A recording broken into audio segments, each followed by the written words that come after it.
Hello and welcome everybody. We are doing another Genshin live stream today.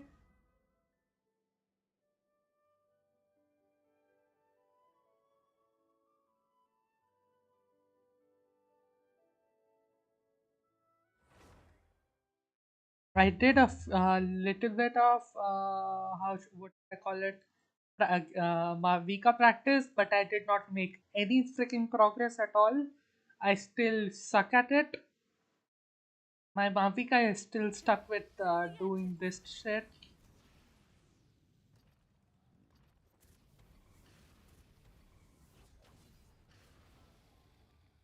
As you can see, I am really shit at Mavika right now.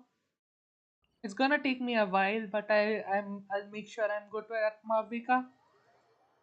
Because I'm definitely planning to go to a C2. I'm not sure about the signature and all, but I definitely want a C2 Mavika.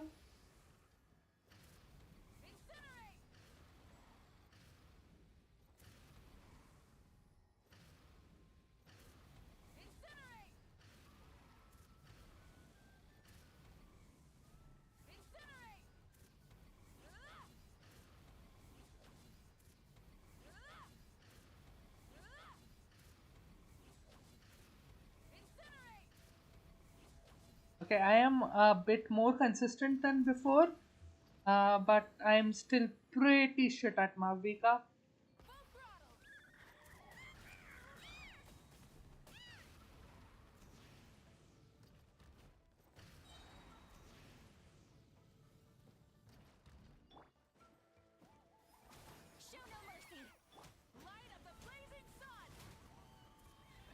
Ooh, did I just do a 30k non-crit? That's cool. What is my personal best right now? Achievement, punishment.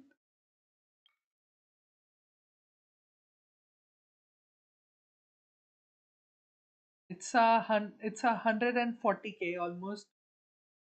Not too bad.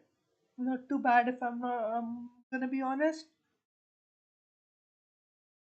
140k, not too shabby. Not too shabby.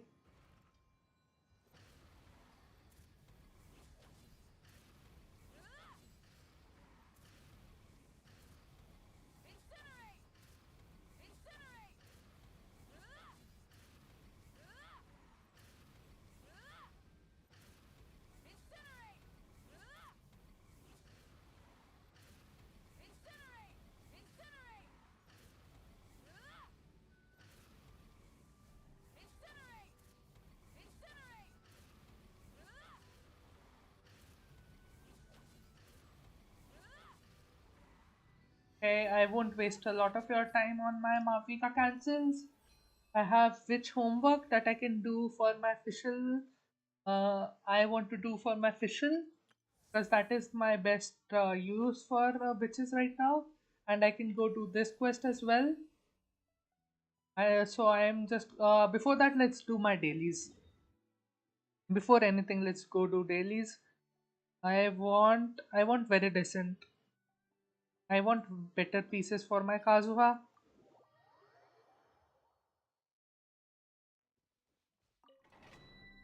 I don't really care about anybody else right now.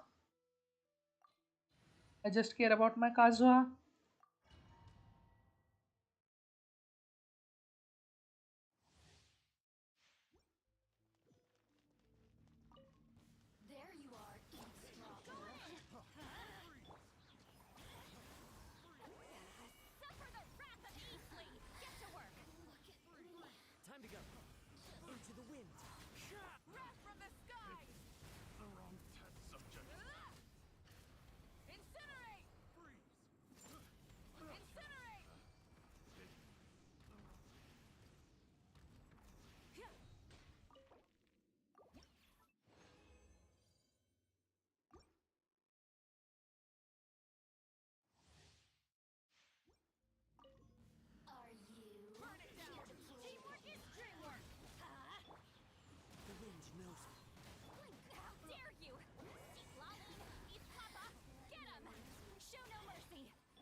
Okay, let's do one original, then we'll do one condensed, and I'm done for today.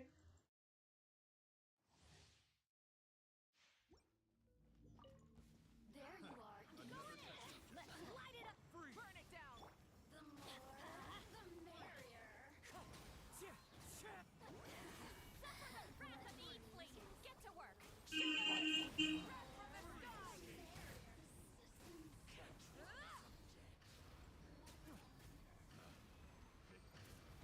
Incinerate.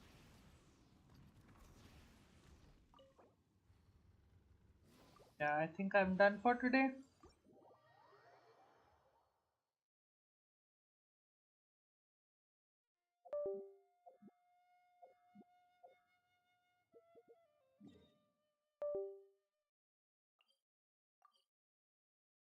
Also go to Fontaine.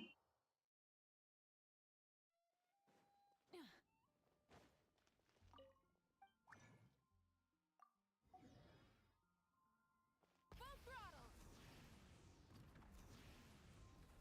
Add Astra. Thank you for completing. Add Astra. Add Astra.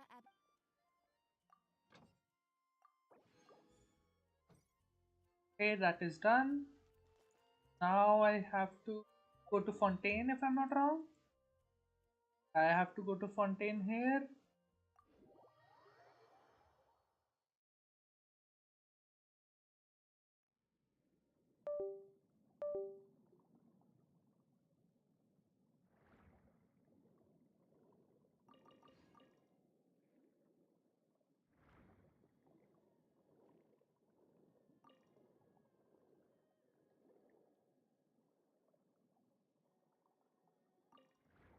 Okay, that is done. I guess I can do this as well. What is this? What do you want to show me? Did I already? Yeah, I already used up this, right? Yeah, why is it showing to me? I don't care about it anymore. Hmm. Is it a new week?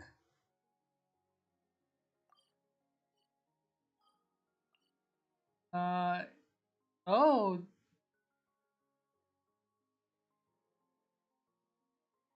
unable to accept.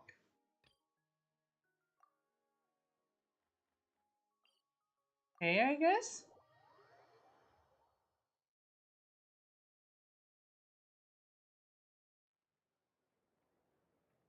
Thank you for waiting. I finished checking your adventurer handbook. Here are your commission rewards. We have no other urgent commissions on the books at present. Thank you for all your hard work lately. Perhaps you two could consider taking a vacation. Amazing! Paimon never thought we'd end up having downtime in Nocry. Things were pretty hectic when we first got here. Everywhere you looked, it was either the Wild Hunt causing chaos or the Vatui stirring up trouble. It felt like this whole region was one giant slime in a barrel, ready to go boom at any moment.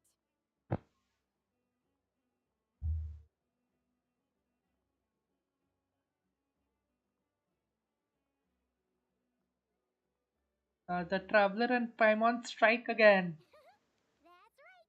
Another win for Tibet's top duo. Ah, yes. Are you two aware that the Moon Prayer Night is soon to take place?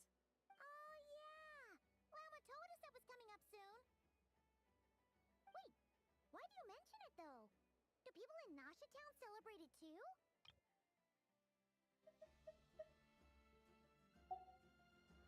You're partially right. Most people in Nasha Town just see the festival as an opportunity to do business. They do not concern themselves with the religious element.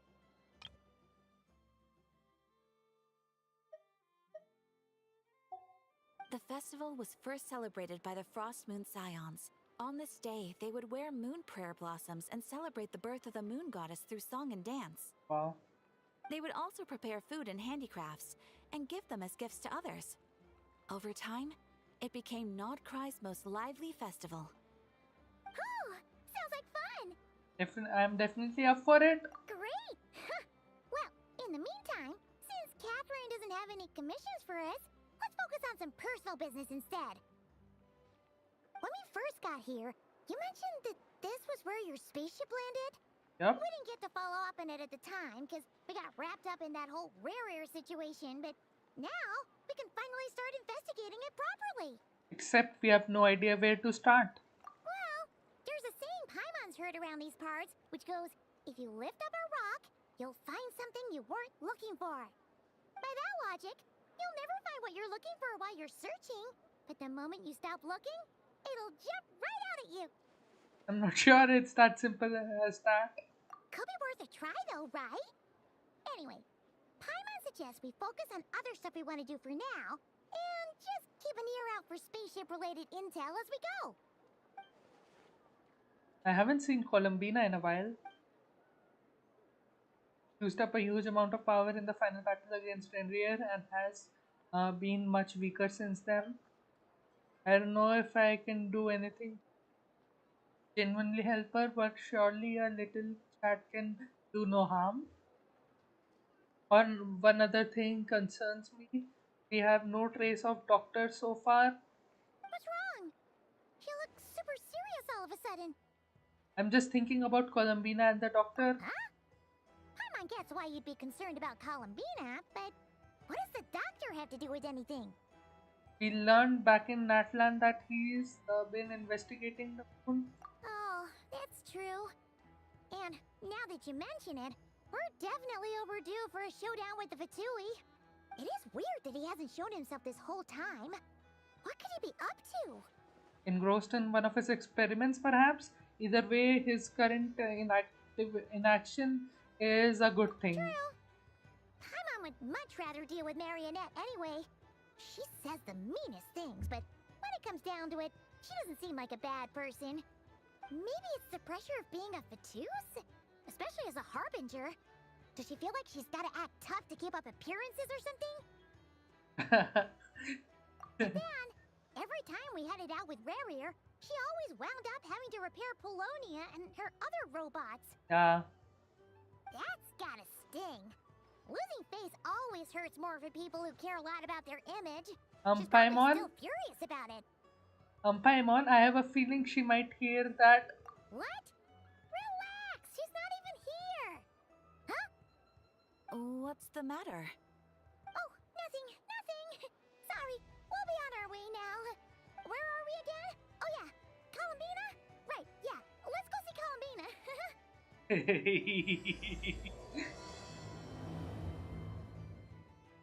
Okay, that's a good intro.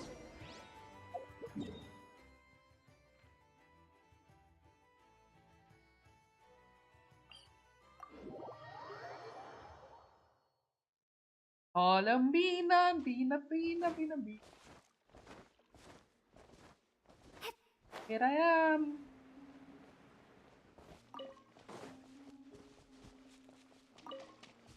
I have to collect these for Columbina. I'm gonna save up for Columbina. She's gonna be my next 5-star. She's going to be. Oh, the music is hitting pretty hard right now.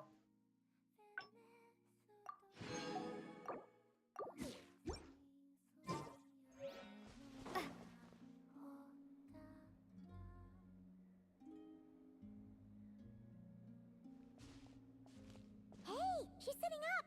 Is me sitting here a rare sight? No, we just thought you'd be resting. Perhaps I would have been, were it not for the sudden arrival of some unexpected guests. Not that I consider it a disturbance. After all, you are the only ones who are free to enter. Would it not be a little unfriendly of me to lie down while we speak? I didn't realize you put so much thought into little things like that.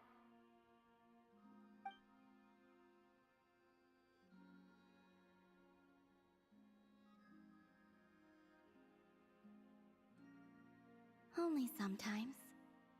There have been moments lately where I think about you and your companions. Aww.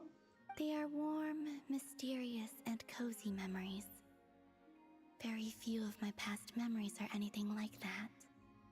They say that travelers return home bearing bags full of souvenirs. But my luggage was empty, and I believed it would stay that way. Return home?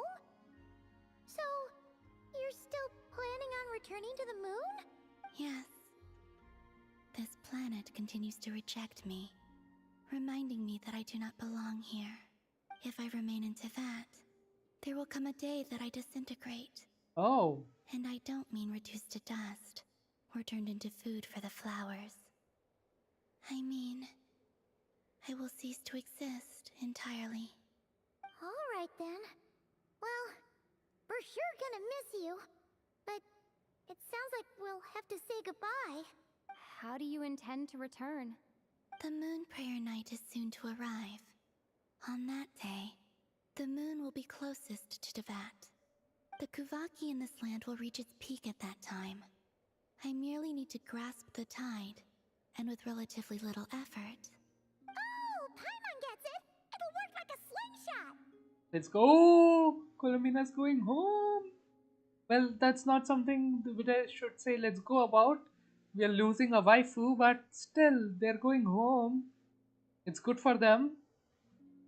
You make it sound like she's gonna get blasted up to the moon. If I did that, I suspect I would crash into the false sky. I will be using a much gentler approach, but I do like the analogy. It's fun. You see? She gets Paimon's sense of humor. In the blink of an eye, the time has come to part ways. It does feel that way, doesn't it? Time seems to fly fastest when you are enjoying it. I have always thought of myself as a wanderer on this earth, and it has never expressed any desire to keep me here. Yet, just as I plan to depart, it tugs at my arm. Is this a gesture of affection? Or is the world mocking me? Oh. Were you hoping I can answer that?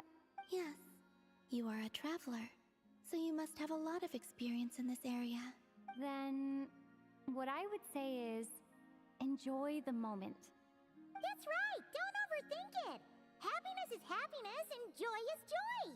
The point is to enjoy it, not analyze it! I see. Then what I would say is, even though I am very tired right now, I am still happy. Let's go! I can't tell from the tone of your voice. Oh, really? You don't think I sound happy? Oh, you sound really tired. Like always. I'm just kidding. I could tell you were in a good mood today from the moment we saw you. Ah, a joke.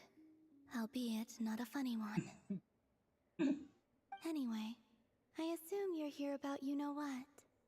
Give me your hand. Actually, it's not that. There's something else we wanted to discuss with you. Oh, then do you still want to give me your hand?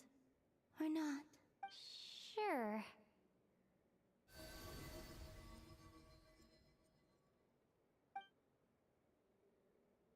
Thank you. So, I've heard that in the moon prayer nights of the past, people here would hold celebrations in the moon goddess's honor.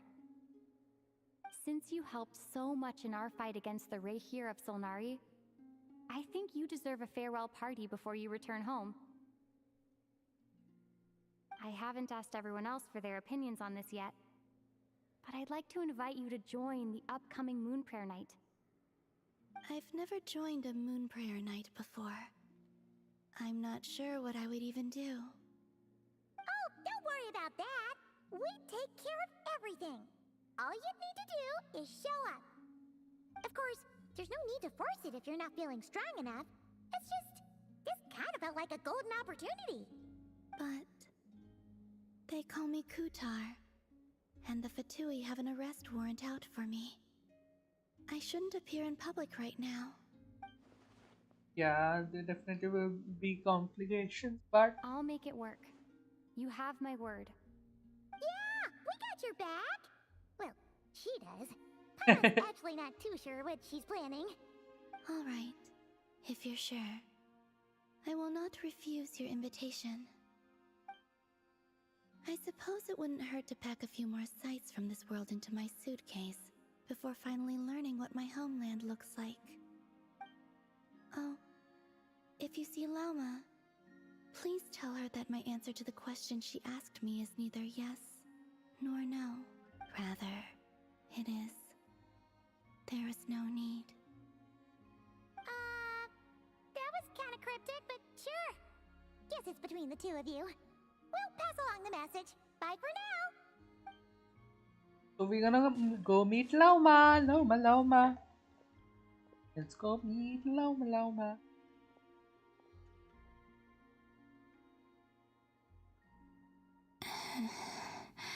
And also, I do not know.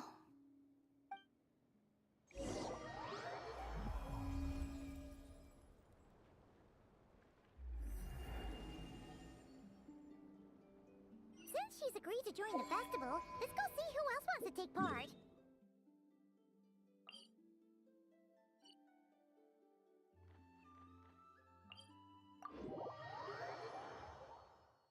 I should bring out my travel Lauma's team, gotta right? be the person most familiar with the... My travel team is out. Also, what exactly is your plan to keep her safe? Not sure yet. I'll figure something out. What? Are you serious? And Paimon even gave you her vote of confidence back there! Why did you become so sneaky?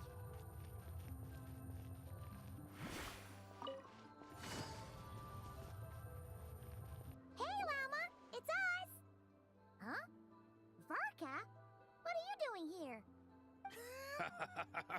Beats me.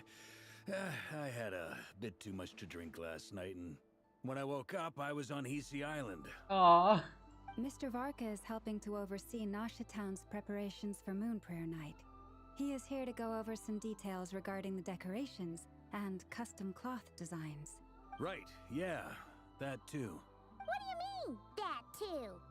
So preparation are already underway. Yes. Celebrating this festival is a long-held tradition here in Nodcry. On this day, the crescent moon at the top branches of the verdant crest turns into a full moon, and the moon prayer blossoms bloom with a special radiance. Our people take these to be blessed omens. It's an especially welcome event coming off the back of all that nasty business with Rare. Everyone got put through the ringer recently, and now they're looking to turn their fortunes around. The big shots in town all agree that a big, lively celebration is just what we need to rebuild people's faith in this place. No wonder Catherine said that people weren't so bothered about the religious element. That's right. It's become more of a local custom by this point. The celebrations have little to do with whether the religious stories behind this event are true or not. Even the Frost Moon Scions are eagerly awaiting the coming of Moon Prayer Night, despite now knowing that their past beliefs were founded on a falsehood. That's fair. It's a bit like the lantern ride in Liyue. It's a chance for people to enjoy themselves, not debate the existence of the Adepti. Although in their case, Adepti do exist, right? Plenty. Okay. Oh, one other thing. We just went to see Columbina. We went ahead and invited her to take part in the festival this time. Hope it's okay. Wait, so... you mean she agreed to it? Huh. That's quite a surprise. Then, I suppose that she intends to return to the moon on that day. Oh, yeah. It's kind of a complicated process, but basically, it's like a slingshot. She. I understand. In truth, I had a feeling that she might make such a decision. Well, if Kuthar has decided to participate in the festival, we should prepare accordingly. Yeah, exactly. She was saying how it could be risky for her to show her face in public. We were wondering if there was any way we could hide her. Hide her. Unfortunately, the people who carved the statues did an excellent job of capturing her likeness. It will be very challenging to hide a goddess whose face everyone is so familiar with. Darn! We may have bitten off more than we can chew here. Nah, don't sweat the small stuff. We can handle that. Huh? Are you saying you have a plan? Not as such, no, but the most important thing with a festival is to keep the mood light and your spirits up. You can't go preparing for a festival with those long faces. You'll never convince anyone to enjoy themselves. The Mondstatter spirit is strong with this one.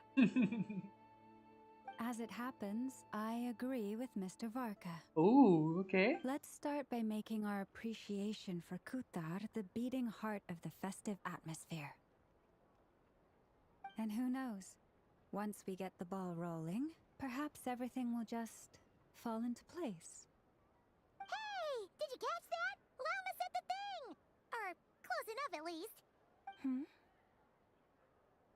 By the way, okay, it's hidden right now. I should say. I'm looking forward to the Moon Prayer Night already. We have a festival in Mondstadt called Windbloom, and you can always tell which couples are celebrating it for their first time by the smiles on their faces. Big, beaming smiles like their whole face is glowing. And I have a feeling we'll get to see that same smile on the Moon Goddess's face at this festival. Not quite the same, surely. Anyway, I'll take care of business in the city, but I'll have to leave the decor up to you and the Frost Moon Scions. No one else can capture that traditional aesthetic quite like you guys. But lastly, there's the final key element that brings the festival to life. We'll Companionship. take care of that part. Before you leave, let me show you something that we've been preparing.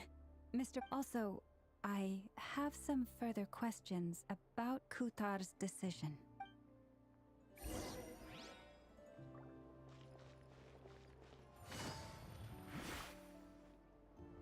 Huh? What's this? They sure look like they're having fun. I believe so. Kuhenki seem very skilled at playing drums like these. Although Maybe it's an innate talent? In their eyes, they're probably just playing with toys. Oh, the special Kuhenki. LUNAR. Lunatar! You wanna play too? Oh, Yeah. She looks more confused than anything. Maybe we can teach her next time if we get the chance.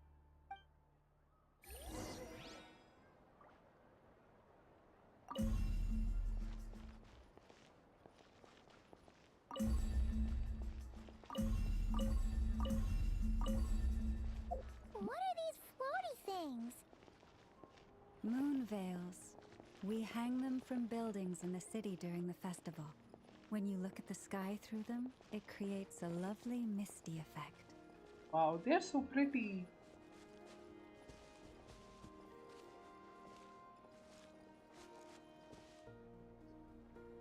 Everyone seems hard at work. They're preparing items for Moon Prayer Night. For instance, the sculpture being made over here, Mr. Varka and I were just finalizing the details of where it will be placed. Ah, there she is. I didn't know the finished article would be so large. Not to worry, though. All the necessary arrangements have been made. Just let me know once it's ready, and I'll get some people to ship it over. You have my thanks. And over here, we are preparing a very traditional confection. Oh, look at all these colors! It looks great! Can Paimon try one? Of course. I have a feeling you'll like it a lot. Yay! Sweets and treats are Paimon's favorite. If you included those in the Feast of the Moon, I bet Paimon would have joined the Frost Moon Scions by now. There will also be verdant crests like this present in Nasha Town during the festival. The timing of Moon Prayer Night is not completely set in advance. We make a rough estimate, then observe the changes in the verdant crests and moon prayer blossoms to guide us. As such, the wait itself is a fun feature of this particular Festival. Oh, they talked a bit more that we didn't hear. Okay. I guess the runtime of this event is pretty high.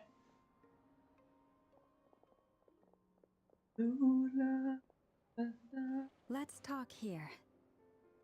To tell the truth, I am very surprised to hear that Kutar is willing to participate in the festival. I once asked her if she'd be willing to stay with the Frost Moon Scions. I could introduce her to everyone, and we could be a family to one another. She did not answer, but she has not appeared here since. I took this to mean her answer was no, but if that were the case, she would not have accepted this invitation. Speaking of the answer, she asked us to pass along a message. Ah, I see. Maybe she is right. Maybe the Frost Moon Scions of today no longer need a moon goddess. But my wish was not for her to come here and be worshipped as a deity. I simply wanted to offer her a place to stay. I'm sure she believes that showing herself here might invite Fatui intervention, and as such, she does not wish to cause us trouble. But what really pains me about all this is that this is her birthplace. She ought to belong here, yet no one has been able to grant her shelter. I think I'm qualified to weigh in here. When someone's about to depart on a long trip, what they need is blessings, not burdens. We should wish her the best, not make the journey harder than it already is. Anyway, she's agreed to attend, hasn't she? All we need to do is simply respect her decision. I see your point. Yes, she will soon depart after all. Our job is to leave her with some happy memories. Besides, who's to say her journey to the moon is a one-way trip?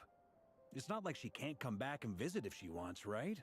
Paimon agrees wholeheartedly. Festivals are all about having fun, so let's keep it simple. All right, I'm gonna head back to Nasha Town soon. Want to come with? I'm guessing you have some other folks to visit there. Sure thing, let's go. Bye for now, Wilma. Bye bye. Thank you all. Goodbye. We're going to Inefa now. A traveler needs blessings, not burdens. Sounds good in principle, but will blessings alone be enough for Columbina?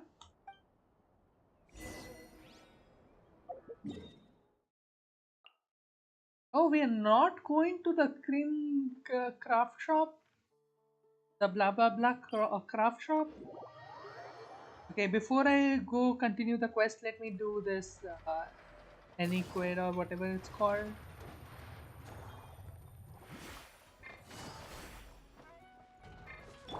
Try and stop me!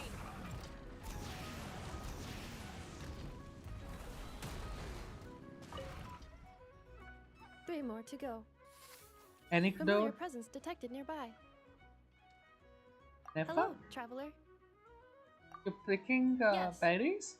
Aino enjoys eating crumb kakes made with fresher specimens. The ones at the marketplace today fell below her standards, and that is why I am presently here, carrying out orders to procure them. How's your humor module? Thank you for your concern.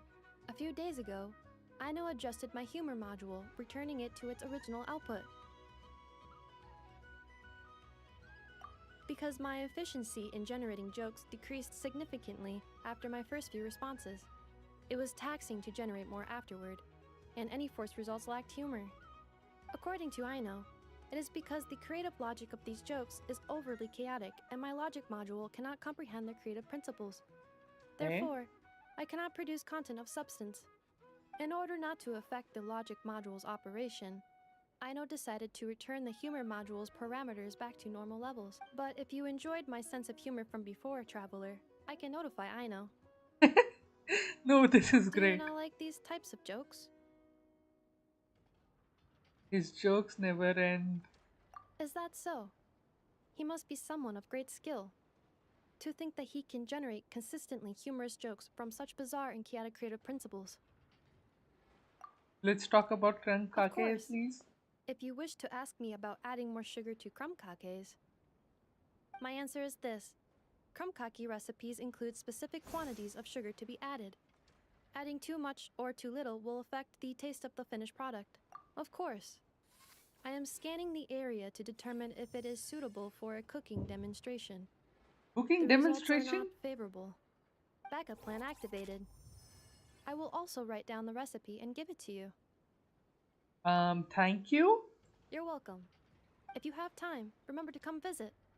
Although my humor module has been restored to its original parameters, Aino has been researching the creative logic chain of these kinds of jokes.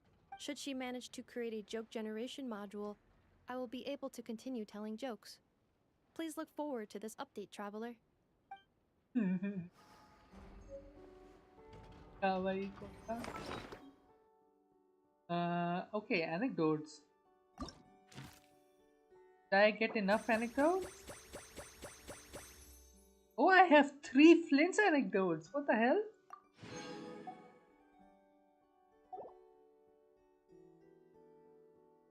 I have so many left. So many left. Oh yeah, I want to see that recipe. Where is it? Food, where is food? Where is the stupid recipe, man? Here, right? Yeah.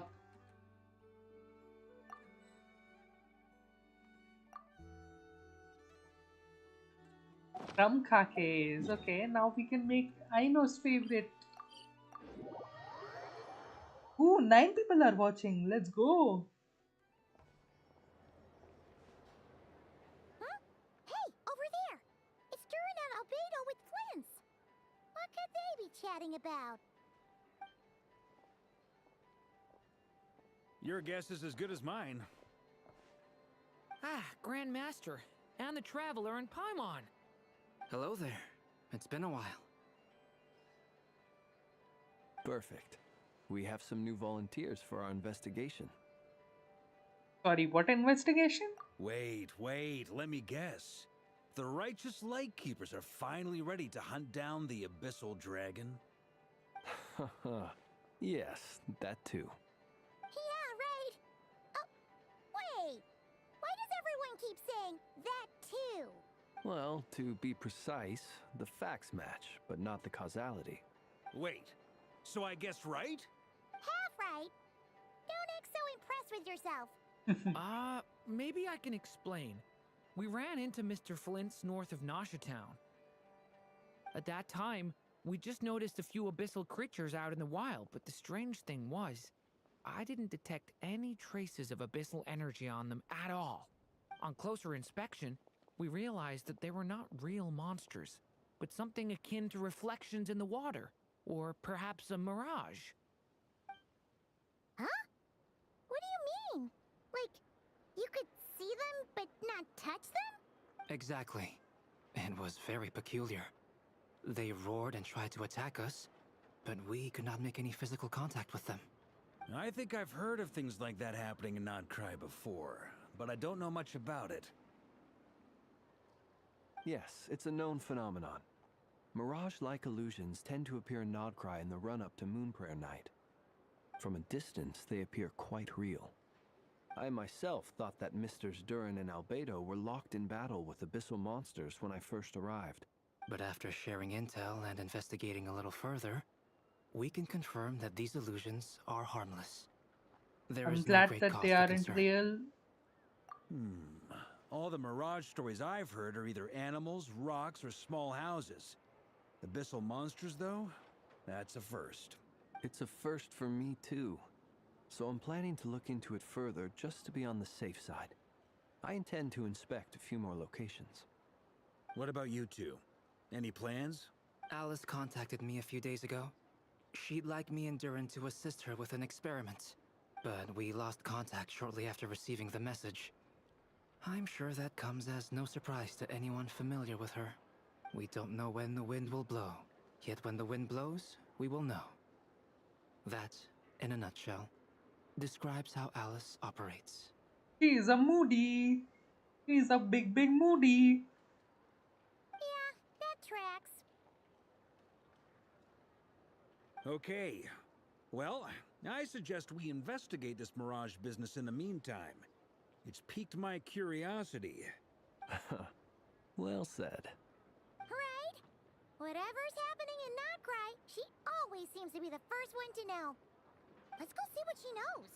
We can invite her and her staff to the festival while we're at it. Never, never, never, never, never, never.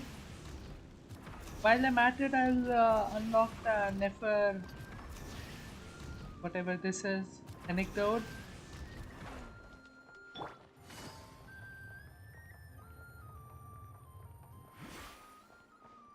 Where are you, Nefer? Are you above?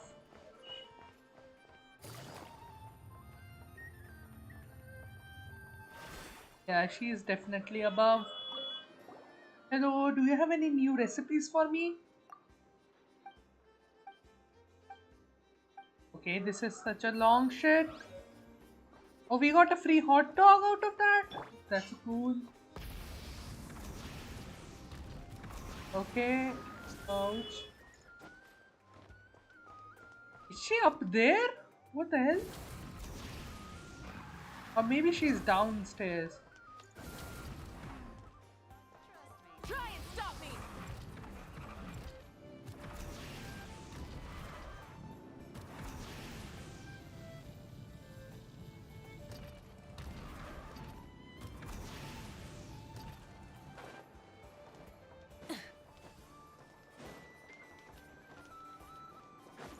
Full throttle!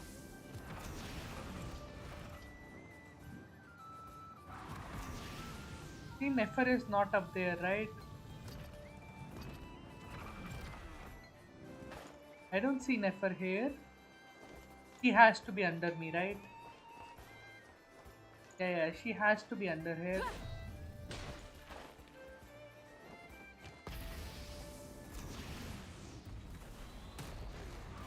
Are you under here, Nefer? Nefer, Nefer. Are you inside there?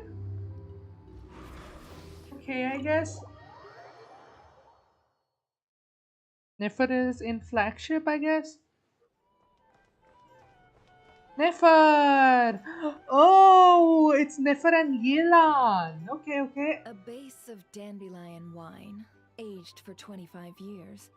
1/7 part bittersweet liqueur, filled halfway with fizzy zaytun peach pop. All three of those ingredients are fairly sugary. It'll have a lovely sweet aftertaste, even a little too cloying. A spoonful of salt and half a spoon of powdered summer orchid leaf should cut through the sweetness in a way that's clear but not overpowering. I can imagine it now. A delightfully layered flavor. It's all down to the seasonings you sent me, Lady Nefer. Otherwise, I'd have no idea how to mix up a cocktail that so befits Nodcry. Just a little gift. I'm glad you liked it. I'll be happy to send more when you run out. Many thanks. Though I think one taste is enough where these seasonings are concerned. Besides, you sent so much I could hardly finish it by my lonesome. And my colleagues aren't accustomed to these flavors, so I can't even share around.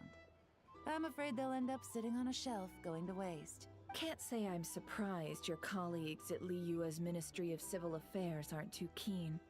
I wouldn't expect the flavors of Nodcry to be their cup of tea. Though, from what I've seen, might I presume that we've won you over? I wouldn't go that far, though it's not like I dislike the food here. It's good to try new things occasionally. Are they discussing something secret? I better steer clear just in case I end up I love causing your trouble. attitude. You'd make a great businesswoman. It would be nice if everyone from the Ministry of Civil Affairs were like you. Come on now, are we going to do this song and dance every time I drop by? Stop fixating on the ministry. Never mind them. Have you managed to carve out a single foothold in Liyue after all these years? You know what they say over there. A journey of 1,000 miles begins with a single step. If I don't test the waters, how will I ever know? Don't waste your energy. No matter how long those claws of yours are, you're never getting them stuck into Liyue. Is that a warning? It's advice. Huh? Okay. Long claws, you say? I wouldn't think myself so formidable. There's barely a handful of people I have any influence over at all. I can only really think of one young girl who listens to what I say. But she's not the brightest. And I spend more time looking after her than getting any help. Oh, really?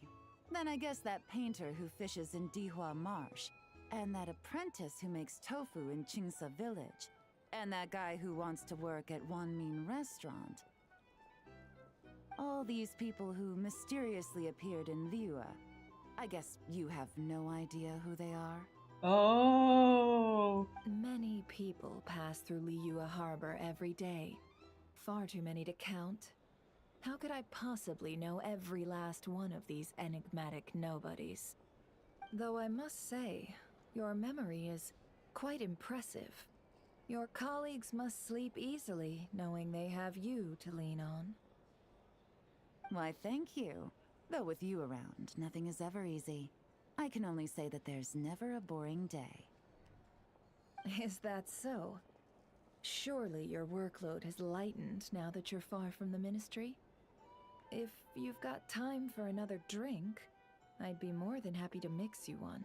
Here's to a relaxing day for us both. Damn. Okay. Okay. I see ya. I see ya.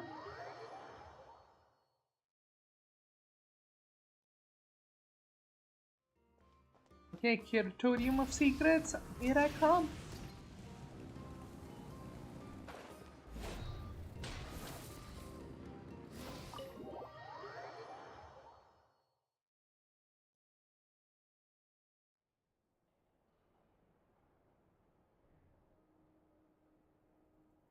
You're right, I have noticed. There's certainly something a little fishy about this situation. Only a little, though. Records indicate that this phenomenon can occur in the days before and following Moon Prayer Night. That said, it has always been a rare sight in the past. The odds of encountering these phantoms are similar to looking up in the night sky, happening to see a shooting star, and managing to make a wish before it disappears.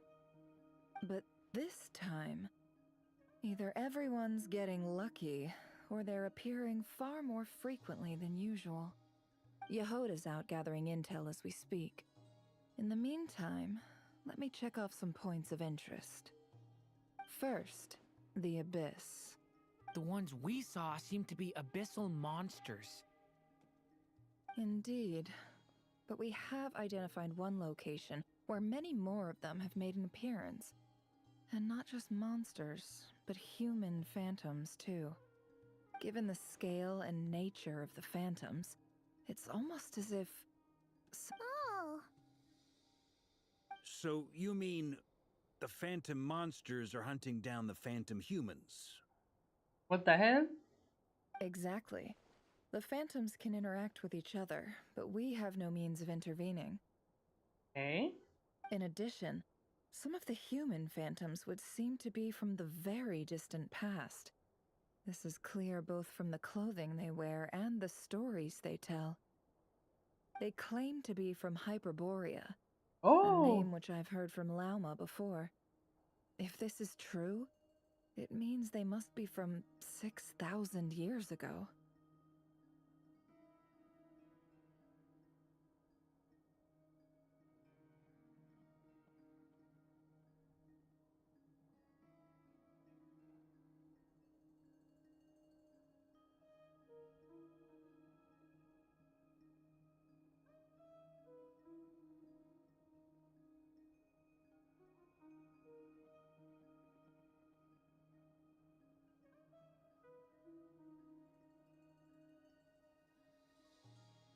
Oh, Hyperborea. People of Hyperborea. Okay. Apparently deep sea. Oh. Damn. Did Paimon hear that right? 6,000 years? years? It's Sounds like this merits further exploration. That'd be a big help. I'll leave it with you, Albedo. My knowledge of ancient history is non-existent. I used to doze off every time the pre-Knights of Favonius era came up in class. It's quite a miracle that you were able to understand these phantoms' speech, given how long ago they lived. I suppose you're right. But I'll leave the archaeologists to ruminate over that conundrum. As an intelligence broker, my sole interest is in the value of the information I gather, which, in this case, hopefully means earning myself some good favor with our dear Lady Moonchanter. So calculating. Whew, this intel broker logic always catches Paimon by surprise. Sounds to me like we could split the work up. I think the abyssal phenomenon is best left to Albedo, Flints, and me. Agreed. It coincides with my duty as a lightkeeper. For my part, I'd like to understand the abyss better. Even a little knowledge would go a long way. This is certainly a rare opportunity to study the abyss. But even rarer, perhaps, is the chance to make contact with the ancients. The Curatorium will take the lead on investigating the Hyperboreans. We put in the work to learn what we know so far. It seems only fair that we get some quantity of exclusive intel. And look at how she's smiling. That just leaves our trusty team of 2 unassigned. Wait, we are a team since when? Since you became an honorary knight, of course. This was part of my grand plan all along. Oh yeah, by the way, we managed to convince Columbina to come to the Moon Prayer Night celebrations. Would you and Yehoda like to join too? She agreed to that? Huh. Quite an achievement. Never underestimate the traveler, I guess. I'd be happy to join. No point shutting myself inside when the streets are all decked out. I doubt any clients will be visiting during the festival in any case. And Yehoda loves a party, so I'm sure she'll jump at the opportunity. No, no, no, no, no, no, no, no, no, no. She is comedy personified. Way to contradict me in front of... Wait, no, that's not what I have bad news, boss. So many people. All right, everyone inside, quick.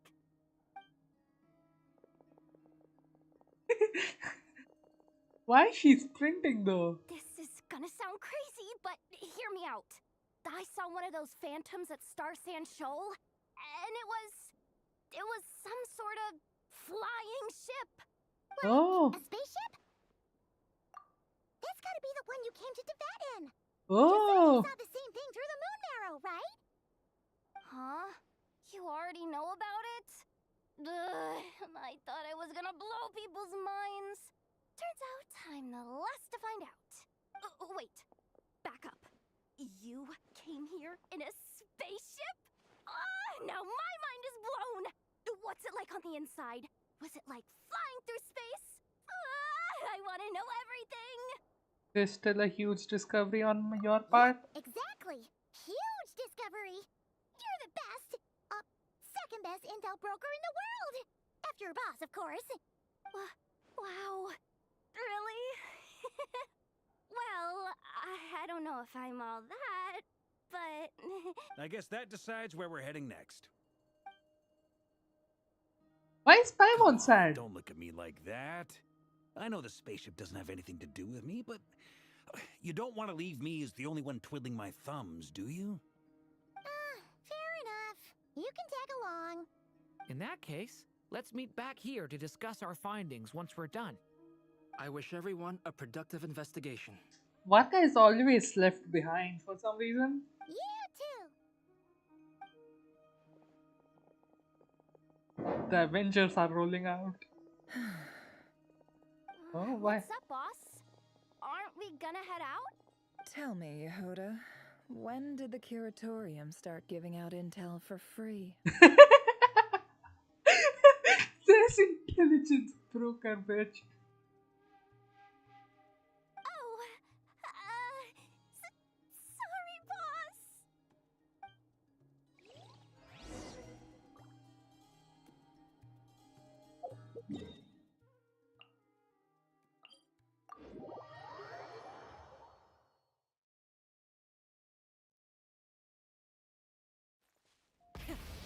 Oh, it is massive.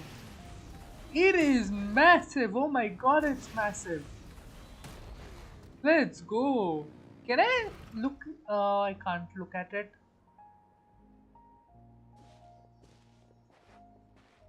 Wow, what do you know? Yehoda was right on the money. This Phantom really is your spaceship. Okay, 14 people are watching. Let's go. But that's so weird. Why would it show up here? Is it some kind of projection? Or a ghost? Like, maybe it no longer exists.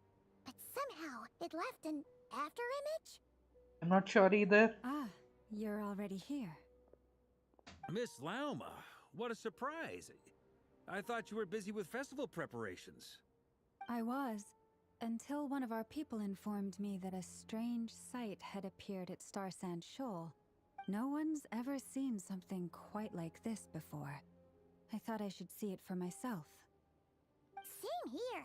Oh, so we heard that these things appear around the festival period. Any idea why that is? Unfortunately not. We have very limited information about them, since they can't be interacted with. And no human phantoms have ever made an appearance before now. The most we've been able to deduce is that these sightings appear to be connected to the increase in Kuvaki energy around this time. Let's look around and see what we can find out. Seems like that's all we can do. This is all so confusing. Allow me to lend you a hand.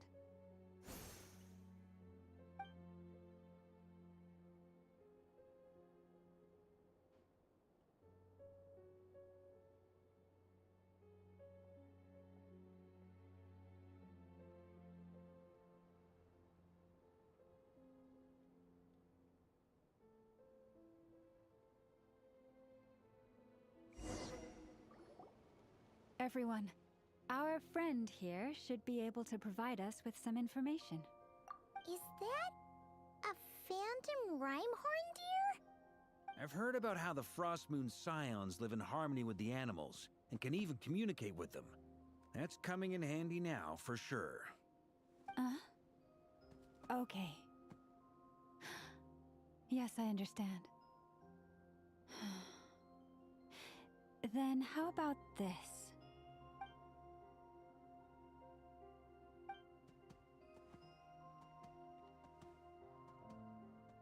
Oh, it's leaving. It appears to share our curiosity about this giant spaceship, so I asked it if it wouldn't mind investigating along with some friends. In return, I told it about some nearby spots where the wild fruit grows abundantly. We may live in a different era from these phantoms, but I trust that the terrain, climate, and ecology here are more resistant to the effects of time than some things are. Let's give them a moment and hope for the best.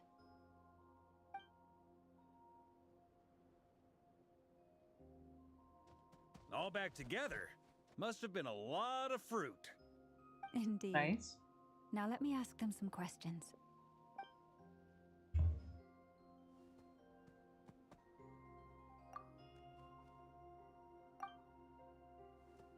It did find a lot of wild fruit, enough for them to feast for a long while. This puffin circled in the air several times, but didn't spot anything out of the ordinary. Certainly nothing to do with the spaceship. Huh. Well, it definitely makes sense to get a bird's eye view. Indeed. Other than that, I was also thinking that the world these phantoms see is also different from ours. Oh, I get what you mean. The wild fruit exist in both times and spaces, but there might also be things that only exist in that space-time, which we can't see. We only see small fragments. Good point. Great thinking, Lauma. Blunthorn rhinos can use Kuvaki to shift great rocks, but this one says it couldn't get that ship to budge by even an inch. The sniffer mole tried too, but despite being a skilled digger, it could not get through. They say that the spaceship looks robust and undamaged. It seems completely impervious to any and all attacks. Whatever lies within is well defended from harm. So, just like us humans, there was nothing they could do about this spaceship either. Yes. Still, they deserve our thanks. We are grateful for all your efforts, dear friends. Now go, and enjoy your feast. I've noticed some other human phantoms gathered nearby. Come on, let's go talk to them. Okay, before I go talk to them, I want to see if I can go near the spaceship. Oh, it disappears.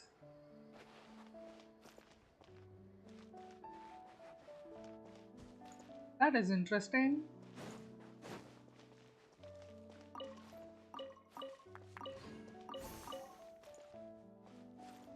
Some ore. Okay, let's go talk to the phantoms. What is this thing? I've never seen it move, and there's no way to get inside. Goodness knows. My grandpa says it's been sitting here at least since his grandpa was still alive. What about his grandpa? Did he say anything to your grandpa's grandpa about it? Huh? I don't know. In all likelihood, it was here back then too. Hard to imagine something this huge could move. Guess that means that as far as they're concerned, this ship's been around a long time. Rev the engines!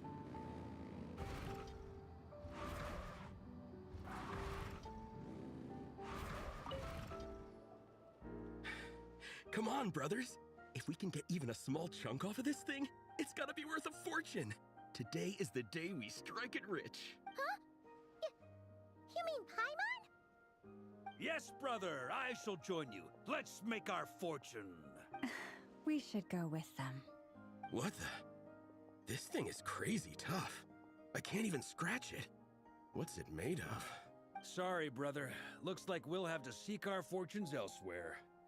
Enjoying yourself? I was just seeing if I could influence this phantom's perception by playing. But nope, no dice. I'm sure we're all starting to build up an idea of what's going on here now that we've spoken to some of the people. These phantoms are reenacting real historical events in Nodcry. It's almost like we're in some kind of interactive stage play. We can talk to the actors, but the plot is fixed, and we can't influence it. It makes sense. History is set in stone. The objective facts of the past cannot be changed. Paimon totally thought you were just goofing around earlier. But actually, you were doing some serious investigating. Of course I was. Anyway, at this point, I think we're forced to conclude that although the Phantom spaceship is right there in front of us, we aren't going to learn much about it from these people. If you only show this moment when my brother was searching for me, maybe then I could discover why he wasn't in the spaceship. Or if it showed the moment when it disappeared, I would have found out who was piloting it and where they were headed. But no such luck. All we are seeing is an arbitrary moment in time during its long stay here. Don't be discouraged. If nothing else, this is proof of the ship's existence. And think about it. So many people tried to hack their way inside, but no one could get the door open. It's made of very tough material. To me, that says that we'll either find the ship itself or the story behind it. It's just a matter of time. Thanks, Varka. Huh. Every now and then, when Varka gets serious, he actually does seem like Grandmaster material for once. I wonder how the others are doing. Let's head back for now. Sounds good. Also, drinks are on me if Team Knights of Favonius is the first to finish. Wait, we have a team name now? Am I in Team Knights of Favonius as well? You're very welcome to join. We've even got a cathedral ready for you. Isn't that technically blasphemy? You would dare make a joke like that if Barbados was in earshot. Nah, I'm sure Barbados doesn't mind a little harmless blasphemy once in a while.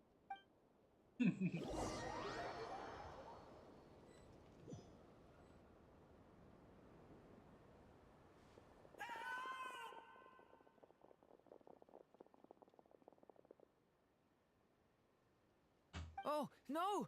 Get away! Oh, his signature weapon. Damn.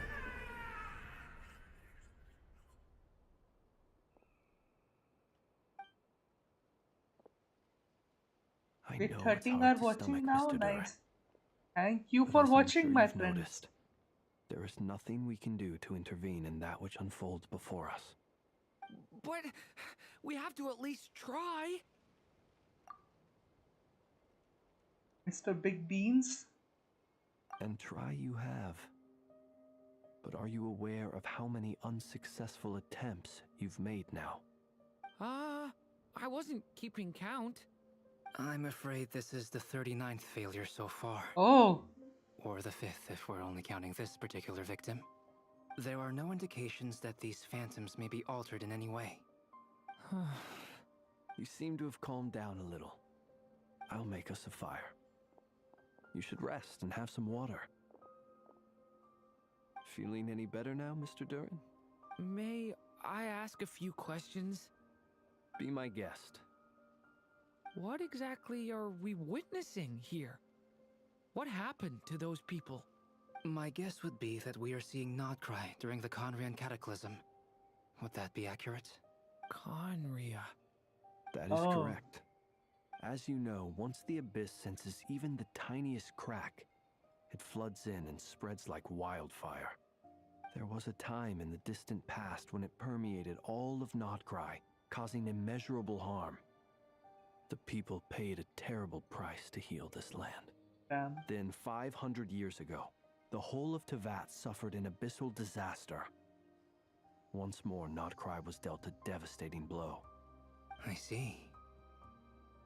In the face of the abyssal onslaught, all were like grains of sand tossed around by a tidal wave. Be they human, fae, or god. Oh, The Nodcry moment had you gods? witnessed is but one drop in a whole ocean of catastrophe. All right. I guess that answers my second question, too. I wanted to know why there's nothing I could do to help them, and that's because what we are seeing is history. That would be my guess as well. As I understand it, history and fate are not all that dissimilar. The latter may be unseen to us, but both are immutable. Yes. Fate was determined long, long ago. I still have a couple of other questions for you, Mr. Flint's. You mentioned more than one abyssal disaster that has struck this land in the past. How can you be sure that what we're seeing is from the Conrian incident? And also, how are you able to stay so calm when you're talking about these events? From everything I know about you, you're not cold or ruthless, and you're not indifferent to the suffering of others. Alas, I am forced to show my age. I must be 600 or 700 years old by human measure. Wait, so you... One is not easily moved by history when one has witnessed the truth firsthand. I'm sorry. You needn't apologize. Your passion is a good thing to have. Treasure it, because someday you may find it in terribly short supply. Aww. Now, at the risk of offending you, I have a question in return. Oh. Your curiosity toward the Abyss, is it born from hatred or because you sense its call? I only ask because I kept a fragment of Rerir's body in my lantern for a short time. Specifically, his heart.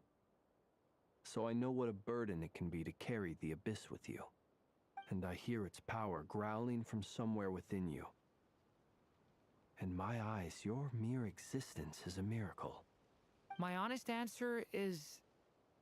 I don't know. I don't think I have the confidence to say for certain. What I will say is the Abyss is not the only issue that haunts me. Even before I became who I am today, the question dogged me constantly. Should I even exist at all? My doubts remain unresolved. But when we fought Rerir, something became a little clearer to me.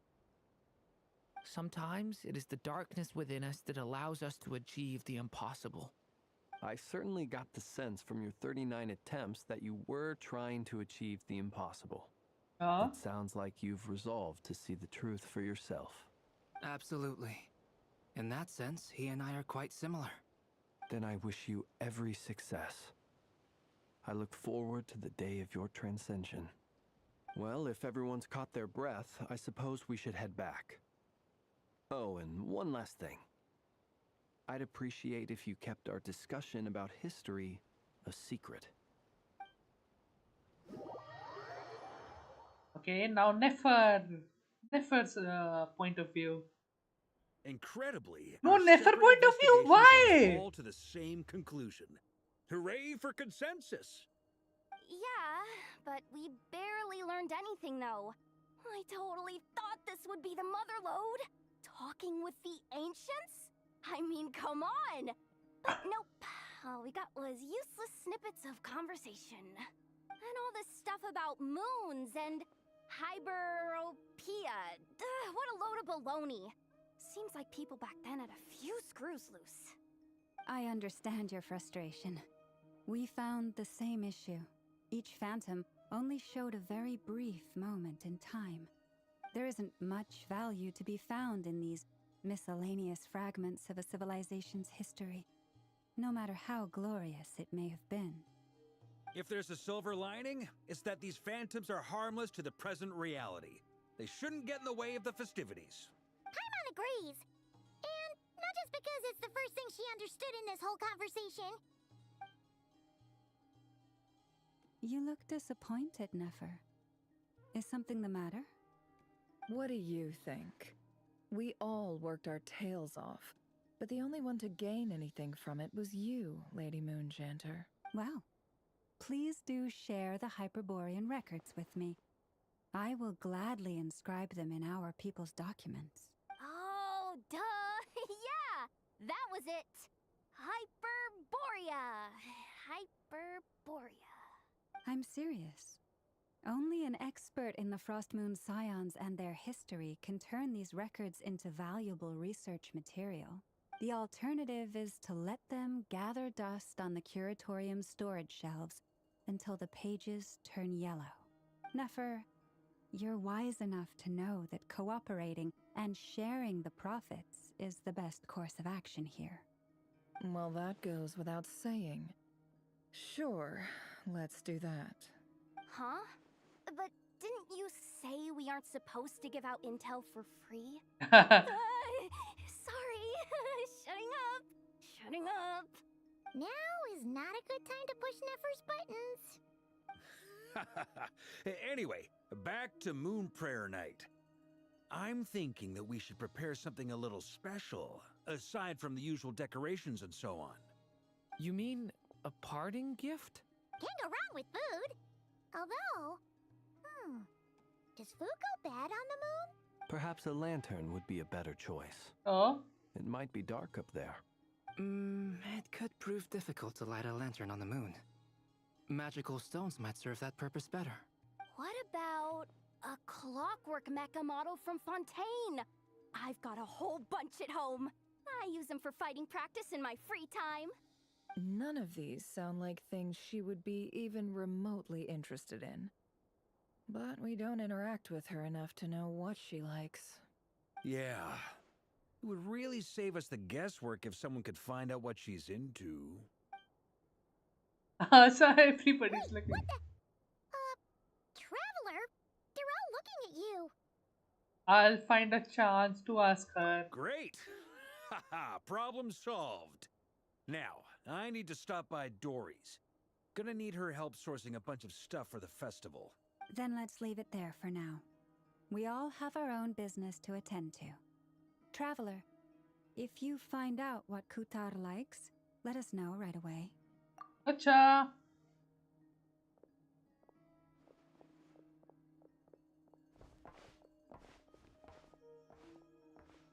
Is something the matter? That's my line, Doran. You seem a little down. I'm fine. It's just... I'm still feeling a little rattled after witnessing the horrors of the Abyss. But it's okay. This is something I have to work through. I'll be alright. Thanks for your concern. Well, don't put too much pressure on yourself. If you ever feel like something's wrong, physically or mentally, we're here to talk. Don't forget I'm a member of Night of Favonius. You can always rely on me. Come on. Stop treating me like a kid. You are a kid. You are literally a few days old. Eat Columbina, Columbina, Bina.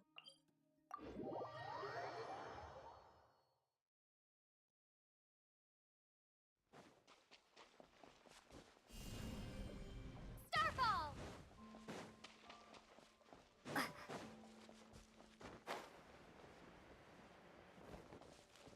Drop!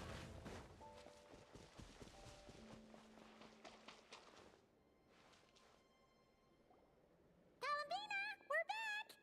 Huh? She's not here. I can't sense her presence at all. Weren't there a few Kuhenki here last time too? Where did they all go? Maybe she took them out for walks? Walkies? Okay. Kuhenki? You're not pets, you know. Oh, well. Looks like we just came at a bad time. But there's still a few days until Moon Prayer Night, so we're in no rush. Besides, she needs time to rest anyway. Fair point, let's go. Oh, literally nobody's here. That's weird. Calamina! Are you back yet? Oh, how strange. Looks like she still isn't here. This is a bit odd. Right? It's not like her to spend so much time outside. Especially since she's worried about attracting unwanted attention. By the looks of it, she hasn't been back by all day. What about Lunatar? Lunatar, you there? Hey! Do you know where Columbina went? No? Sorry, didn't understand. But if you know where she is, could you take us to her? Sounds like I don't know that to me. Yeah, that's even stranger. Simon, look, the flowers. What about them? Oh, that's not good news. They change color when Columbina gets weaker, right? And they look super pale right now. Let's go, we gotta find Llama. Yeah, she might know what's happening.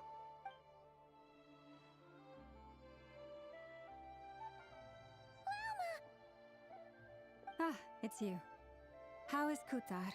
Is she okay? No, she hasn't. I came here to check on her after I noticed the flowers had changed color. Based on past precedent, she must be very weak right now. Even getting up to walk would be a struggle. It seems unlikely that she wandered off outside. Not to mention that she doesn't do that at the best of times either. So yeah, this is super weird. Has anyone approached the Silver Moon Hall lately? No. Very few people are in the know about Kutar's whereabouts. And if anyone suspicious had visited, they'd have left some sort of evidence. Come on, let's go to Nasha Town. If anyone has seen her, someone there will know about it. It's not Cry's information hub after all. Makes sense. Wait a second. Oh, I can't go inside there?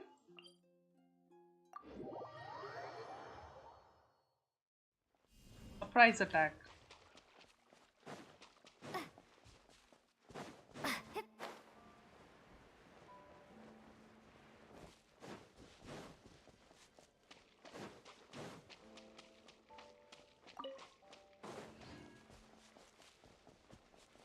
Oh, she is there. What the hell?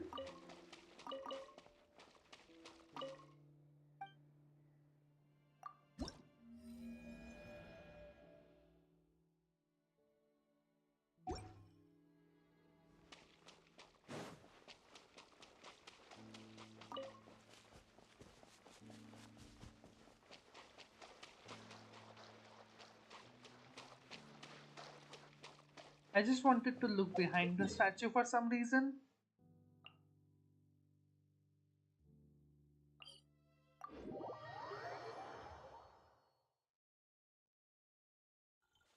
Full throttle!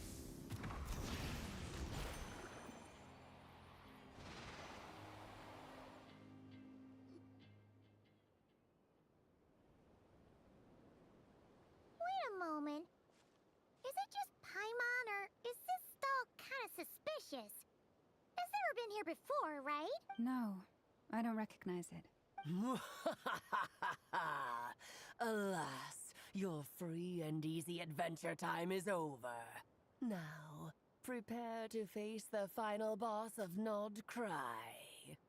Whoa! Where'd that voice come from? Not sure, but it's definitely hostile. No, no, no, not that way. The final boss is right here. The sniffer mole? That's the final boss? Surely not. Also, The voices Alice! Alice, Alice, Alice! Okay, the jig is up. I'll stop teasing you. Turn around. I'm right behind you. It seems I've managed to leave quite an indelible impression, even though you've never seen my face. Ah, nothing could make a great mage more pleased with herself. Did she just adjust the freaking camera? What the actual hell? What is going on? Alice, the great adventurers of realms, Dodo King, defender of old Mondstadt, etc., but mostly mother of the most adorable Klee. I was not able to read it, so I read it in the chat. I've heard that all the big shots in Teyvat have long, wordy titles that stun people speechless when they make their entrance. Unfortunately, none of them are affiliated with the Hexen Circle, and we ourselves keep a very low profile. The notorious name-dropping doesn't quite work for us. Still, I, for one, think I'm really quite amazing. So that didn't stop me from coming up with a title anyway. Alice? It's really you this time? Not a lantern or a Dodoko, but Alice in the flesh? Oh, that's right. So, what do you think? How does it feel to finally meet me? You look like... Look so young.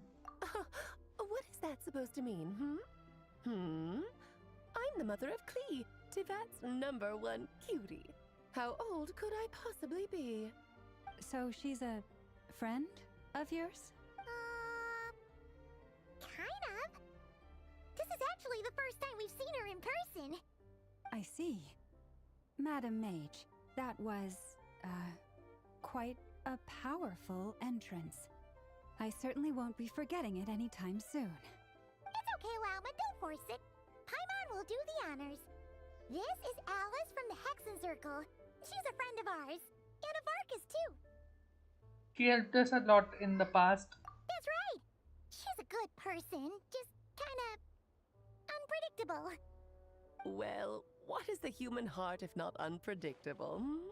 If we could not do as we please, how would we differ from machines? I am Lauma, Moon Chanter of the Frost Moon Scions. It is a pleasure to meet you. Oh, I know. Before you got here, I spent a good, 15 minutes getting up to speed on Nodcry's present situation. In other words, I've read the whole in the last episode part, so we can skip the pleasantries. Fair enough. Well, Miss Alice, I can already tell that you have quite a unique personality. You'll get used to it. Paimon sure is. So anyway, what are you doing in Nodcry, Alice? Oh, I thought I told you already. This time, I'm the final boss. And what a formidable foe I shall be. Powerful, confident, decisive, and good luck finding my weak spot. You will never succeed. I'm going to send a formal request from G in Solid. Oh, Tevat! My one weakness, and you found it in an instant. Fate has been dealt a devastating blow. Thus falls the great Dodo King. Why are you playing along with this nonsense? For funsies, of course. What's wrong, Paimon? Are you disappointed in me? Am I a gigantic letdown? No, it's just... you seem like a busy lady. And this is the one time you've shown up in person. Paimon figured it would be for something more high stakes than just goofing around. You're quite right. I'm here in Not Cry because something big happened. Something big enough it caught the attention of the Hexen Circle. It concerns the 3 moons, Tevat's borders, and of course, the moon goddess you are currently searching for. You know where Columbina is? Kind of. Why don't we discuss this over a pot of tea? My main reason for coming on this trip to Tevat was, of course, to have some fun. But I do technically have a job to do as well, namely, maintaining the stability of Tevat's borders. I'll skip over the complicated parts, but to sum it up, abyssal energies are all that lie beyond Tevat's border.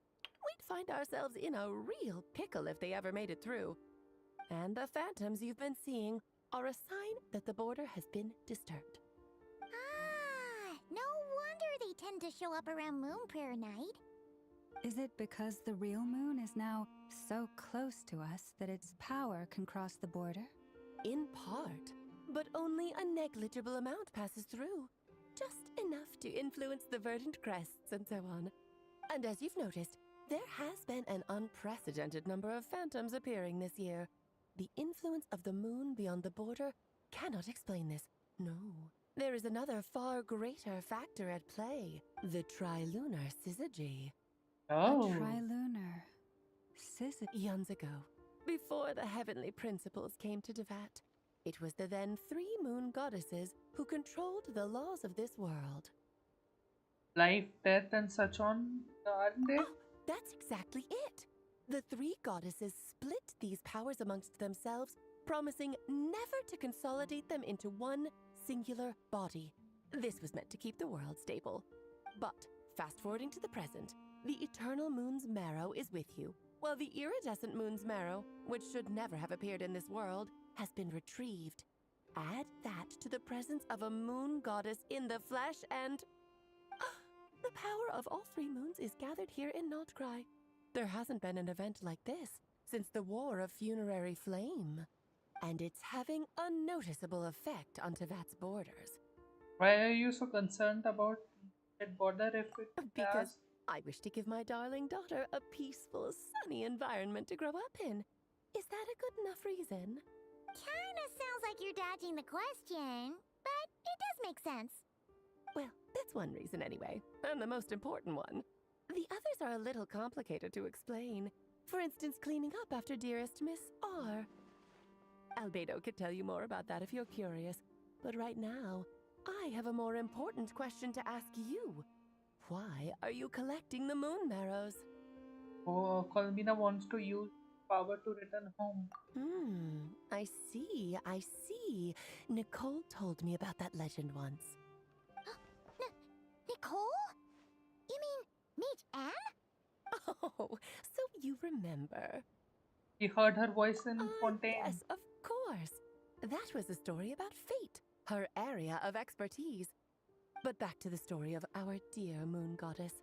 I'm afraid her intended method of returning to the moon is unlikely to work anymore. What does that mean? She may be missing, but she hasn't gone anywhere. She has disappeared.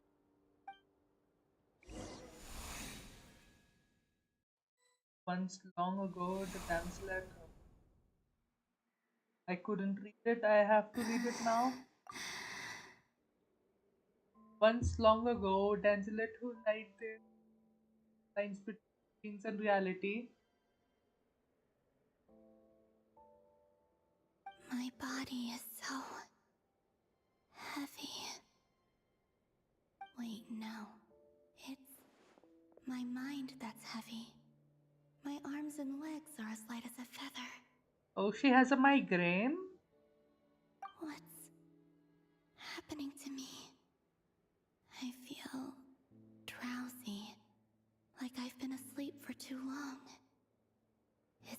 daytime or nighttime? Is the moon out?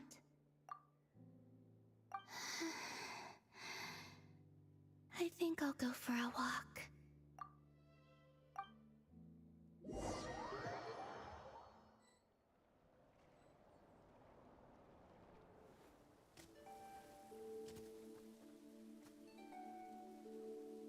Are you out for a walk too? Huh? Oh, she has become a phantom.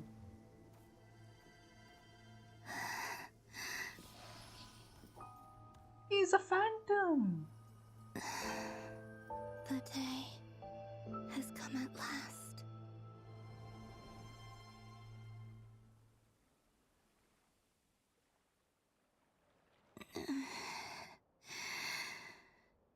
Have I grown so weak that I can't even sustain my physical form? But Moon Prayer Night is nearly here. I was so close to returning home. Death is near. Is this how it ends for me? Will I return to the moon after I disappear? I don't want it to end like this. So far, at least, I still exist. Even if not physically, I can still feel. But as my power wanes, I'm sure that too will fade. I suppose I might take one final look at this world. The world where I was born. Okay. This may be the last chance to visit. That's not okay. Come on, come on! Wait for me! The Frost Moon Enclave. How much it has changed since I was born. These decorations, they're so heavy. It's times like this when you kind of wish men could be priestesses and acolytes. How fascinating. I've never had the chance to be privy to people's private lives in this way. In the past, people would get so solemn and serious the moment I showed my face. Like they were frozen stiff. Karina, Lametti, it's time to eat. Coming! Oh, she can interact with the spaceship. I want to watch. She can she can interact with the freaking spaceship. Go to the spaceship, my lady. Oh, she walks. She floats. She can float. Wow. Okay, wait. I want to play as Columbina. Can I do normal attacks? Can I do charge attacks? Come on. Oh, I can climb. She has a climb animation. There's a floating. Oh, did she do a double jump? Okay, no. It was just a single jump, but with the support of this thing. It looked like a double jump. I'm gonna edit it so that it looks like a double jump.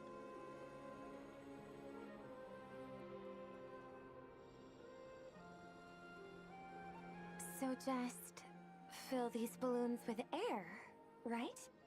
Yep. Try a couple now to test things out. The rest can wait till Moon Prayer Night. Think fast.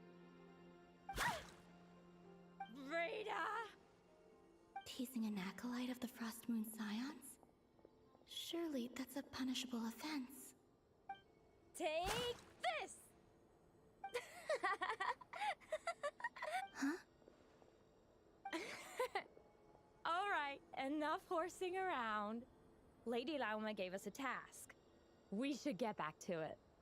The task is just to check that the balloons don't leak, right? Doesn't matter if we fill them with air or water. Okay, you got me there. And you got me there. But still, we can't use all the balloons before the festival even starts. We won't use all of them. And as long as Lady Lauma's trusted acolyte doesn't snitch, This can stay as a little secret between friends. A couple more can't do any harm, right? Oh, you menace. Then, think fast! Is pumping a balloon full of water really so much fun?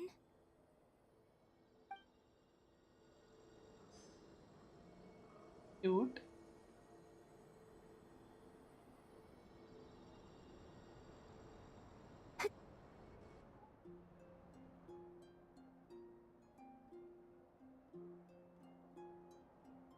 I'm sure you're both tired from playing all day. Come on, eat up. A plain, humble meal. That has always been the way of the Frost Moon Scion. Huh? How come Lamatti got a midsummer berry dessert? Oh, I always get Lockaberry. I don't mind sharing. You can have a bite of mine if I get to have a bite of yours. They're sharing food? I've never shared food with anyone before. Even at the Harbinger tea parties, everyone just ate off their own plate. And when I couldn't finish my food offerings from the Frost Moon Scions, they'd leave the leftovers out under the moonlight for the animals to claim. Hey! That was 2 bites! Oh, then you can have another bite of mine. Oh, you too. Oh, don't fret now. Here, have some of Granny's too. So this is what it means to be family. Yes, Columbina. Yes, girl. You are so precious. I'm seeing so much that I'd never usually get to see. They'd never act like this when I was around. It's nice, being able to just watch people in peace in these final moments. What a rare opportunity.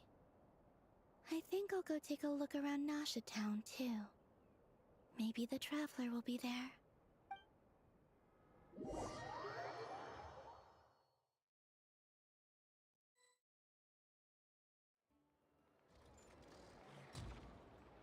After the War of Funerary Flame, the moon goddesses were no longer recognized by Tevat. They lost the whole foundation for their existence.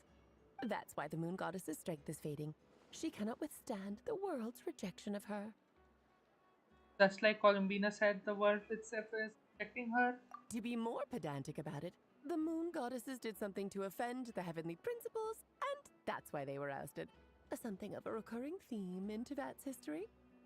Theoretically, speaking so candidly should put me in their crosshairs too, but they can't tell me what to do. I'll say whatever I want.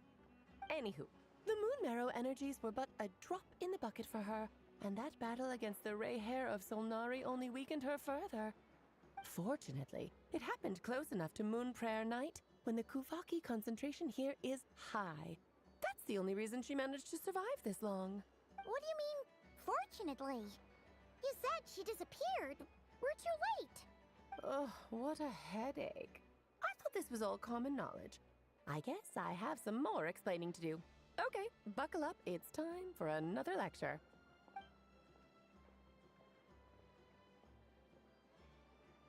Now, I said earlier that the moon goddesses lost the foundation for their existence. The reason for that has to do with the natural order. Basically, the rationale for their existence in Tevat was lost. The same logic applies to the present moon goddess too.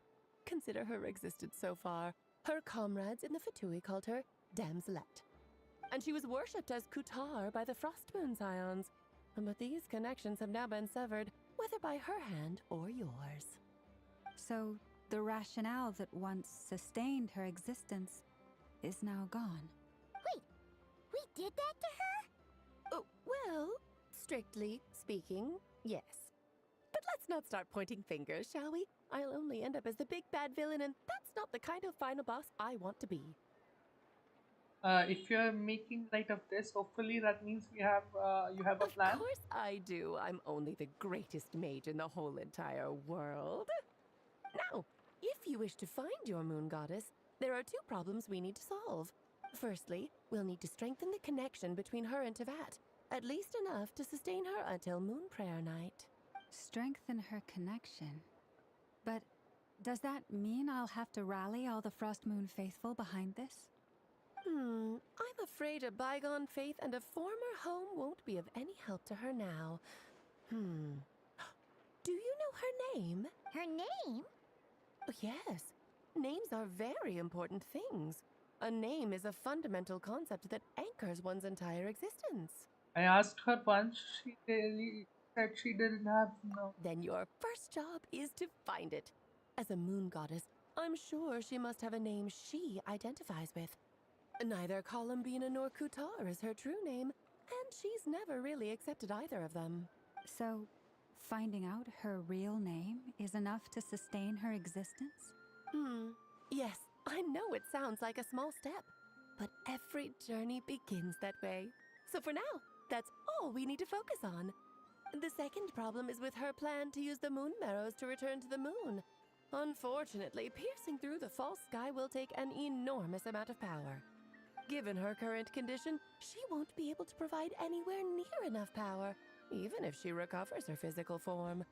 But no need to fret. Nicole's the expert in this field, and I'm sure she'll figure something out. Okay. Mage N is going to help us out too? That means Wow. we've got 2 Hexacircle mages on the case. This is turning into a pretty big deal. Actually, this is more of a side quest for me. Like you said, I'm a busy lady, so I can't stay for too long.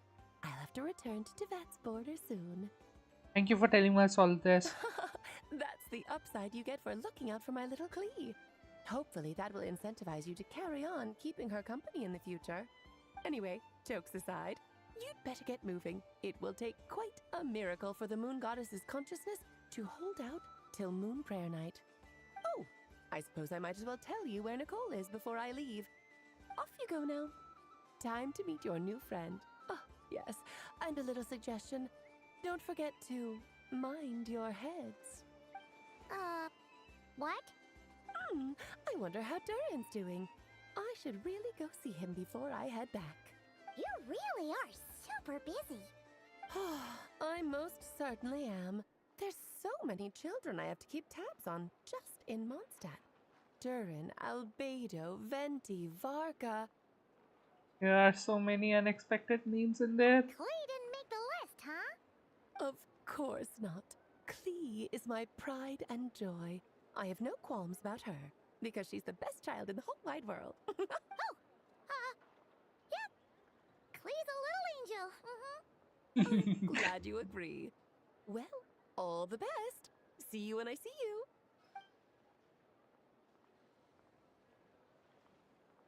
She left in a hurry. Yeah, she didn't pack up her stall. Should we handle it for her? I doubt that's necessary. A mage with her ability doesn't need our help. I must say, I'm now very curious about her daughter. Klee, wasn't it? What's she like? That's a long story. Come on, we'll fill you in as we go.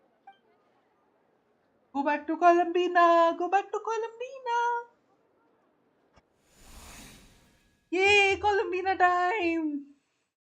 Okay, why is my voice cracking so much? I sounded like a dead guy. What a lively place. I've never experienced Nasha Town like this before. Hey, you old geezer! Your hammer's rusted through! Who are you calling old geezer? Are they quarreling? I'm looking right at him! You've really gone downhill since giving your daughter free reign in the workshop. Can you even swing a hammer anymore? It shouldn't take you days just to fix a single chair! You might as well use that hammer to massage my back for all the good it's doing. Don't run your mouth, or you'll get a back massage that'll put you in bed for the rest of your life. Look, the materials haven't arrived yet, all right? You know how busy it gets in the days before Moon Prayer Night. I'll bet you send all the materials to your little princess. Blood's always thicker than water, huh? All right, you've made your point, Uncle Koski. As soon as the materials arrive, fixing your chair will be the #1 priority. And Dad, if you've got time to chat, why don't you lend me a hand, See? Lolka knows what the score is. I guess they're friends. But the way they spoke to each other was so ugly. Then again, it wouldn't be the first time I've seen something like this. Columbina! Sing outside my door in the middle of the night one more time, and I'll unscrew your vocal cords. You hear me? Oh, Sandrone. So that was her way of trying to be friends with me. What a pity. I won't get the chance to say any ugly things in reply.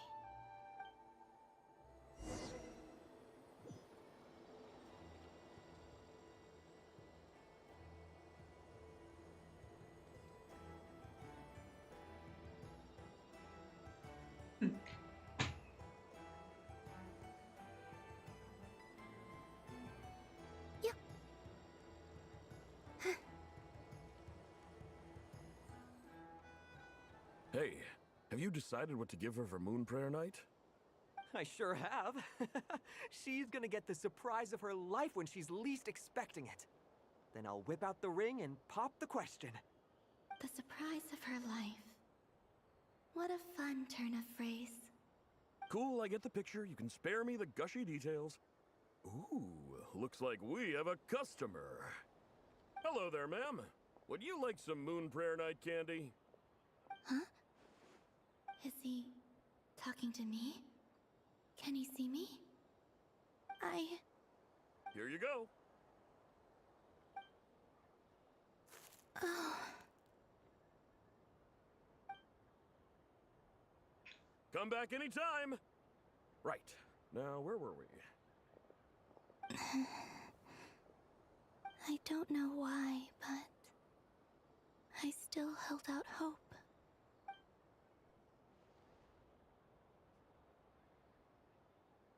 The most important thing right now is to find that mage. This name thing seems super important too, but where do we even start looking? I'd better go pay the Fatui a visit.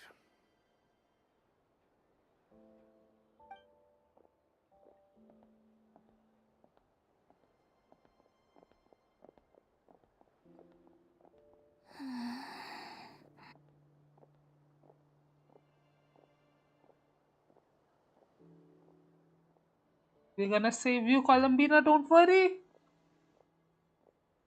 Columbina?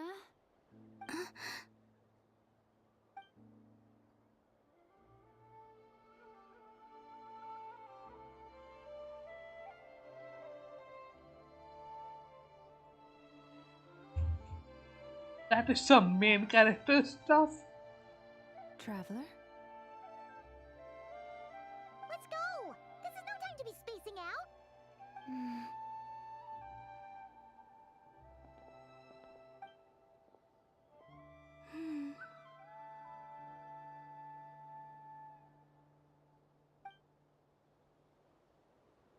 Let's go!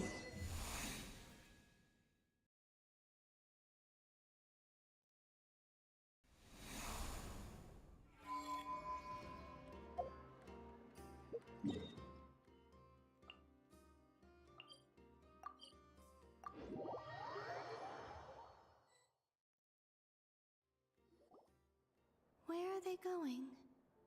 They mentioned a mage and a name? So, Mr. Varka, are you acquainted with this Nicole? Or should I call her Mage N? Ah, not really. We've never met, though she has come up in conversation. From what I've gathered, Alice kinda took Nicole under her wing. Taught her how to speak in a more ladylike fashion, that kind of thing. Huh. Hard to imagine Alice as an etiquette coach. Yeah, Alice is a larger-than-life personality, I'll give you that. But then again, that's why she's able to draw such an eclectic mix of people into her inner circle. If I remember correctly, being an interesting person is actually one of her main entry requirements. So, if you ever wanted to join the Hexen Circle, I'm sure you'd both be eligible to apply. Hey! Don't go around making promises on Alice's behalf. I wouldn't dare. I'm just trying to paint a picture of the Hexen Circle for you. Okay, sure. Anyway, since none of us have ever met Nicole, how are we supposed to find her? We can't just go up to every woman in sight and ask, "Hey, are you Nicole?" Maybe something she's wearing will give it away? Like a windbloom pinned to her chest or something. Wait a minute. Alice never said Nicole was from Mondstadt. Oh, true. What about a tea set? I call that each mage has their own cup. That would be this young lady, then?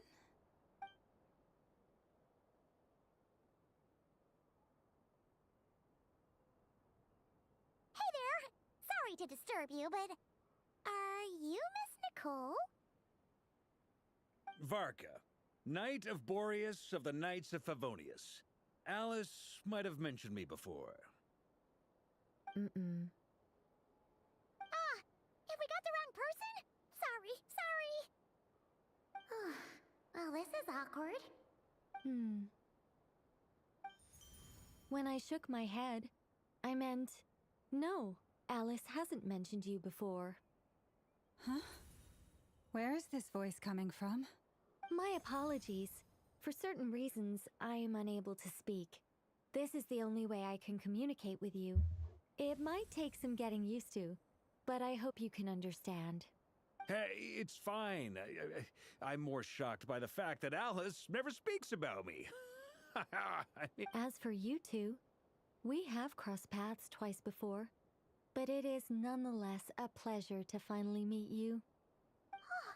It's really you! Thanks for all your guidance in the past! You're quite welcome. This time, things are different. We have reached the unwritten pages of the story. You might say that we stand at the crossroads of fate. Now then, allow me to formally introduce myself. My name is... No, stop! Alice! I can't believe it! I had a whole speech prepared. I'd agonized over every single word. She always picks the worst moments to ruin other people's plans. I'm so sorry about that. Alice took the liberty of devising some bespoke self-introduction magic for each member of the Hexen Circle. Okay, let me read this out. It was so short. An unrepairable master sculptor, immortal literary giant, if only they'd write, and a silent angel, yet also an auth. Instead, they utter a word, etc. In summary, to remain silent is to be the observer of the world. Okay, interesting. But I could have sworn I deleted all of the triggering conditions for it. How did it bypass everything? Oh gosh, this is so embarrassing. This is a very different side of Nicole than what we're used to. Is she not used to face-to-face interactions? Don't worry about it. We've seen that introduction magic once already, so it wasn't too much of a shock. Please go on, Miss Nicole. We'd love to hear what you have to say, or, well, communicate. Huh? Are they talking to this lady? But... Will you all promise to forget that horrendously embarrassing introduction? Sorry? Embarrassing? When? Amongst those words, I hope just I saw angel. Yes, my name is Nicole, and I am one of a very few angels who have retained both their preferred form and their power. The Traveler and Paimon should be no strangers to this concept. There is another of our kind in Natlan. They call her the Lord of the Night.